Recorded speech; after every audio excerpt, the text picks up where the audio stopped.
Radio, and we are heard on several stations across the Bluegrass State, which, of course, is Kentucky.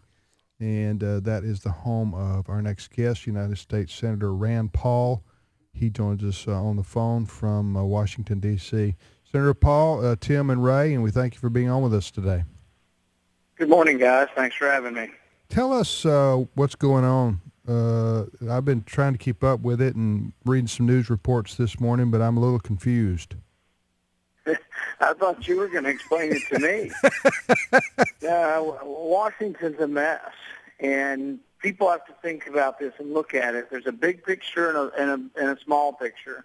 In the short term, there are deadlines. You know, we have to pass bills to keep spending money in government and not to default on our debt. However, if we do that and continue to do that and we don't reform what we're doing or basically quit spending money we don't have, we keep accumulating debt, which is a really big problem now, $17 trillion.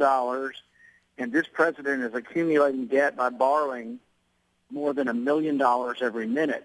I think that's the big problem, and it overwhelms even the deadlines. I don't think it's good to go through the deadlines, but at the same time, if we just continue to spend the money and raise the debt ceiling without changing the direction of the country, I think we're headed for a collision. So the debt ceiling, as it were, has been pushed back a month, 2 months. How long has it been pushed back for? I think we pushed.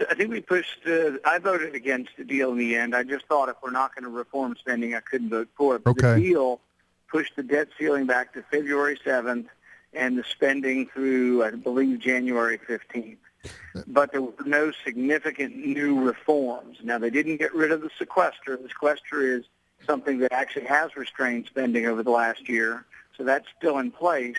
But we got no new budgetary reforms. And what I've been pushing for is that if we raise the debt ceiling, we ought to have a balanced budget amendment to the Constitution, or we ought to have something like the Penny Plan where we agree over the next 5 years to cut 1% of spending, and that actually balances the budget also. About the debt ceiling, I've talked to a lot of people on this. That we're talking about the federal government's, ability to borrow money to pay the bills. Correct? And basically, that's what it is. And yeah, that's what it is. Okay. And the president's a little bit disingenuous, I guess, is the best way to put it. He says, raising the debt ceiling doesn't raise the debt. But what I would ask him, if I could ask a follow-up question, is when's the last time we raised the debt ceiling that we didn't go towards it? We raised it only because we're going to add more debt. So it's kind of a silly response to say raising the debt ceiling doesn't add to debt. This president has added $7 trillion to the debt. It was about $10 trillion when he came into office, and now it's 17. By the time he leaves, he will have added more debt than all the previous presidents combined. What do you think?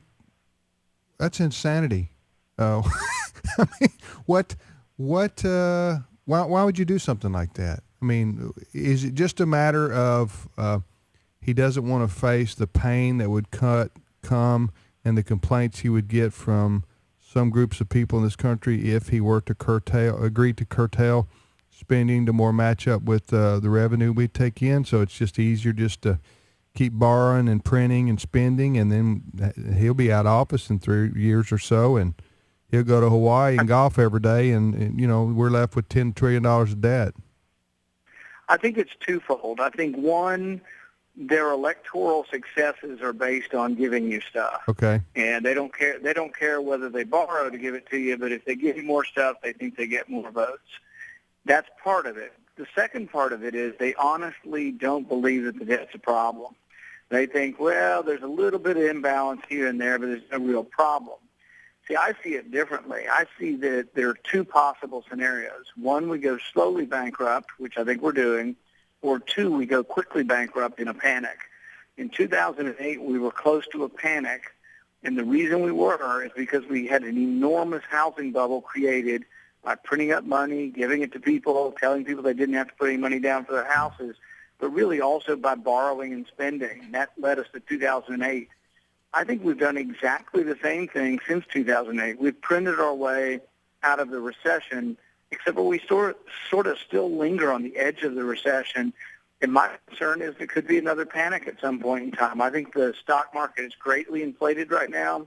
And when people wake up one day and say, my goodness, the emperor has no clothes, they rush for the door and they sell, and then you get a panic. Senator Rand Paul of Kentucky is with us. We got about 3 minutes left with our interview with him. I'm Tim Wildman with Ray Pritchard on the American Family Radio Network. Senator, I know you're a Republican. I know you're a conservative first, but you have to choose a party when you run for office. And so the Republicans' party philosophy best fit you, so you decided to run on the Republican ticket. What do you say to people listening to us? And most people listening to us are conservatives physically and in other ways, and they get frustrated with the Republican Party, House leadership, or what's going on in the Senate. And I know you do too sometimes, but I try to, is there anything you can tell us, that would be an explanation for why things work the way they do, and in terms of, you don't always get what you want, because somebody doesn't vote for that, all or nothing. I don't know. We get frustrated and we want to, throw the rascals out, and I don't know. How can you explain all that from now being on the inside? Well, I would never argue against throwing the rascals out. Always a good philosophy. Yeah, when you get tired of me, throw me out too. I'm a big believer in term limits. Okay. I think turnover is a good idea. But what I would say, though, is the Republican Party is what you want it to be. So if you want the Republican Party to be pro-life, you want it to be pro-prayer, you want it to be pro-God party, you participate. If you're a Christian, you go out there and participate. That means going to the party conventions, the local conventions, being a precinct chairman, going door-to-door for a local candidate, or being a candidate. And it's not a homogenous group. Not everybody in the Republican Party is the same. So right now I think we're going through growing pains because we've lost the last two presidential campaigns. Some people will argue that we need to dilute our message, that we need to be less pro-life, less pro-prayer, less pro-God, and be the sort of Democrat light party. And others of us, like myself, argue that we don't have to dilute the message. We just need to present our message better. We need to present it with passion.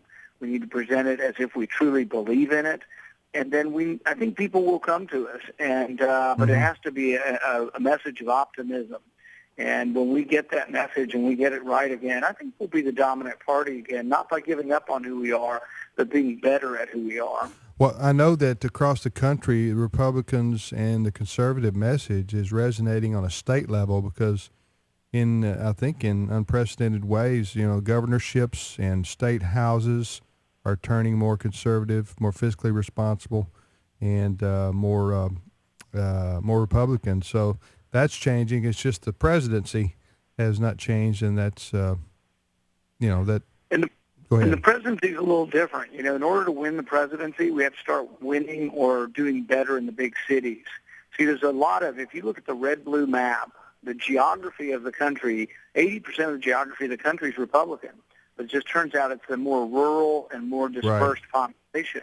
What we have to do to win presidential elections is we have to compete in Chicago. We got to compete in Ohio. We got to compete in cities that are much more diverse in population. So I've been speaking out a lot and saying, we got 5% of the African-American vote. Some of that is because African-Americans were excited because they had the first president that was an African-American. But some of it's because Republicans haven't been trying hard enough.